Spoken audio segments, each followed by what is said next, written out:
Hello everyone, welcome to Tasty Dish by Sethu Palaniappan. இன்றைக்கி அரிசி உப்புமா எப்படி செய்யலான்றதை பார்க்கலாங்க. இந்த அரிசி உப்புமா செய்கிறதுக்கு ஃபஸ்ட்டு ரவையாக உடச்சி எடுத்துக்கணுங்க. அதுக்கு இட்லி அரிசி 1 கப்பு, புழுங்கல் அரிசி, அதே மாதிரி மாவு பச்சரிசி 1 கப் எடுத்துக்கோங்க. ரெண்டையும் தனித்தனியாக கழுவிட்டு வெயிலில் நல்லா காய வச்சு எடுத்துக்கணுங்க. நல்லா காஞ்சதுக்கப்புறம் கோர்ஸ் பவுடராக அரைச்சி எடுத்துக்கணும். தனித்தனியாக அரைச்சி தனித்தனியாக சலிச்சு எடுத்துக்கணுங்க. சலித்த மாவை கொழக்கட்டை செய்கிறதுக்கு நம்ம யூஸ் பண்ணிக்கலாம், அந்த ஃபைன் பவுடரை. இப்போ அந்த 2 ரவையும் ஒன்றா சேர்த்து மிக்ஸ் பண்ணி எடுத்து வச்சுக்கோங்க.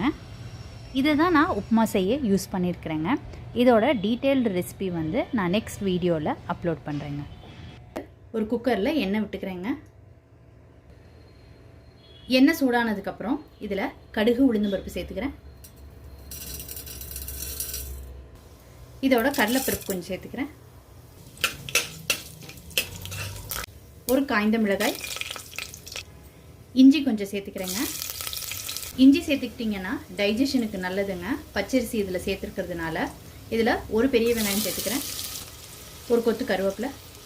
வெங்காயம் நல்லா வதங்கட்டும். வெங்காயம் ஓரளவுக்கு வதங்கிடுச்சு. இப்போ இதில் பீன்ஸ் சேர்த்துக்கிறேன், கேரட் சேர்த்துக்கிறேன், பெருங்காயத்தூள் சேர்த்துக்கோங்க. இப்போ அரிசி உப்புமாவுக்கு அரிசி உடைச்சதை சேர்த்துக்கலாம். அரிசி ரவை 2 டம்ளர் சேர்த்துக்கிட்டு இருக்கேங்க. இப்போ இதை நல்லா வறுத்து விட்டுக்கலாம். இப்போ இதுக்கு தேவையான உப்பு சேர்த்துக்கிறேன். இதை மிக்ஸ் பண்ணி விட்டுக்கலாம். இப்போ தண்ணி சேர்த்துக்கிறேங்க.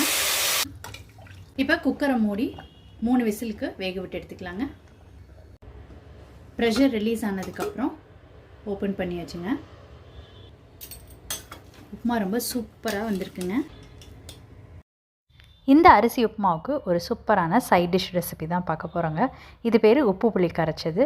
ரொம்ப சிம்பிள் அண்ட் ஈஸியான ரெசிபிங்க. 10 சின்ன வெங்காயம் ஃபைனாக சாப் பண்ணி எடுத்துக்கலாங்க. ஃபைனாக இந்த மாதிரி சாப் பண்ணி எடுத்துக்கிட்டாச்சுங்க. ஒரு பாத்திரத்தில் 2 டம்ளர் தண்ணி எடுத்துக்கிட்டு இருக்கேங்க. அதில் ஒரு நெல்லிக்காய் அளவு புளி ஊற வச்சுருக்கிறேன் ஏற்கனவே. இதில் இந்த டிஷ்ஷுக்கு தேவையான உப்பு சேர்த்துக்கிறேன். இதை கரைச்சி வடிகட்டி எடுத்துக்கலாங்க. உப்பு புளி கரைச்சி எடுத்துக்கிட்டாச்சுங்க. வெங்காயத்தை சேர்த்துக்கிறேங்க. இதில் ஒரு காய்ந்த மிளகாயை சின்னமாக பிச்சு சேர்த்துக்கலாங்க. அடுத்து இதில் ஒரு கொத்து கருவேப்பிலையை பிச்சுட்டு சேர்த்துக்கிறேங்க. இது எல்லாத்தையும் சேர்த்த பிறகு கை போட்டு நல்லா பிணைஞ்சு எடுத்துக்கணுங்க. ரொம்ப சூப்பராக உப்பு புளி கரைச்சது ரெடி ஆயிடுச்சுங்க. உப்புமாவை சர்வ் பண்ணி இது 2யும் சேர்த்து சாப்பிட்டிங்கன்னா ரொம்ப சூப்பராக இருக்குங்க.